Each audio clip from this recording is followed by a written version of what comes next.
sayangnya tidak banyak konten-konten pencerahan Hindu Dharma di dunia maya dibanding dengan konten hiburan atau konten-konten dari agama lain.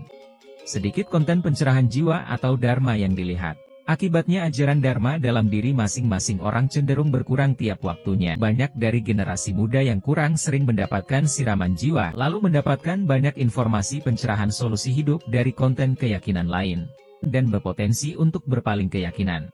Lalu bagaimana solusinya? Bapak-bapak, ibu-ibu, kakak-kakak dan umat sedharma yang berbahagia, terimalah salam Panganjali. Om Swastiastu. Puja Astungkara kepada Hyang Widiwasa. Kita bisa bersama berbagi wacana Dharma dengan judul Ayo Menjadi Promotor Dharma. Bapak, Ibu, kakak dan umat sedharma yang saya hormati. Sebagaimana kita ketahui, saat ini segalanya dipermudah dengan teknologi. Kita bisa mendapatkan informasi, hiburan, pengetahuan apa saja melalui gadget kita. Hiburan di media sosial, pencarian informasi bisa tinggal googling, chat GPT. Pekerjaan dipermudah dengan AI, atau kecerdasan buatan. Sehingga tidak sedikit dari kita bahkan anggota keluarga kita yang tidak beranjak dari tempatnya atau PW, posisi wenak. Dan kita cenderung individualistis, kurang perhatian dengan sekitarnya. Bisa dikatakan saat ini kita tidak bisa hidup tanpa gadget. Tetapi sayangnya tidak banyak konten-konten pencerahan Hindu Dharma di dunia maya dibanding dengan konten hiburan atau konten-konten dari agama lain. Sedangkan rata-rata durasi waktu orang menggunakan HP-nya saat ini 2-4 jam per hari. Sedikit konten pencerahan jiwa atau Dharma yang dilihat. Akibatnya ajaran Dharma dalam diri masing-masing orang cenderung berkurang tiap waktunya. Sehingga manusia saat ini sulit untuk mengendalikan esa deripu, kama, nafsu, lobha rakus, kroda marah, mada mabuk, matsarya, iri hati dan moha bingung. Mungkin sering orang tua kesulitan kendalikan anak-anak yang sering bawa HP dari kecil. Mereka cenderung marah atau kroda pada orang tuanya. Juga konten yang bersifat flexing memperlihatkan harta benda akan membuat tidak sedikit yang menimbulkan iri hati atau matsarya. Hiburan, teknologi, dan lain-lain yang banyak ragam di dunia maya akan membangkitkan nafsu atau kama. Terlalu banyak informasi dunia maya juga membuat manusia menjadi bingung atau moha. Bahkan dampak lain yang bisa terjadi adalah banyak dari generasi muda yang kurang sering mendapatkan siraman jiwa, karena kesibukan orang tua sehingga kadar seradanya kurang.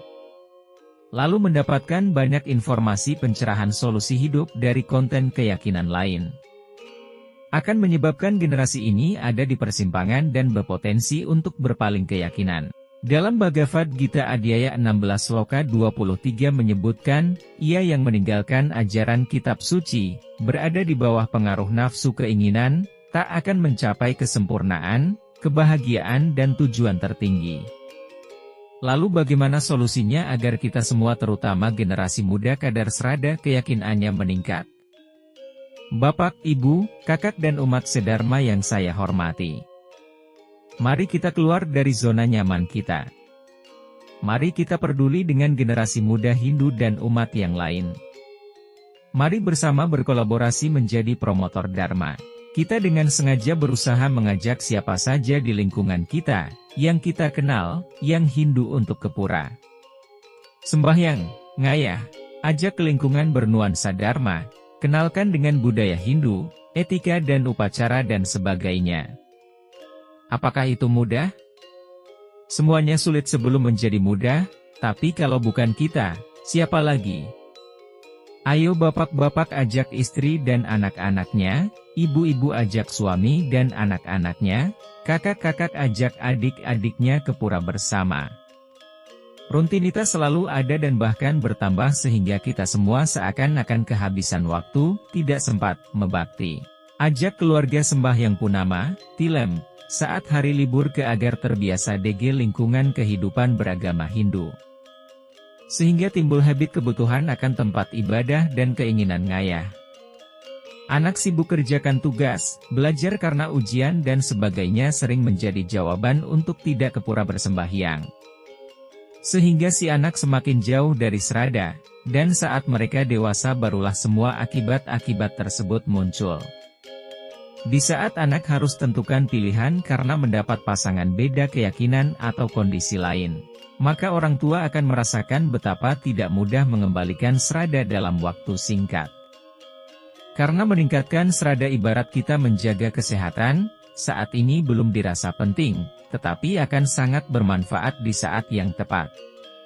Untuk bro dan sista yang muda, ayo ajak teman-teman, pacar teman, teman pacar dan semuanya untuk membakti dan maturan ngayah di pura. Agar bisa punya teman-teman baru. Dan punya pertemanan positif saling membangun serada.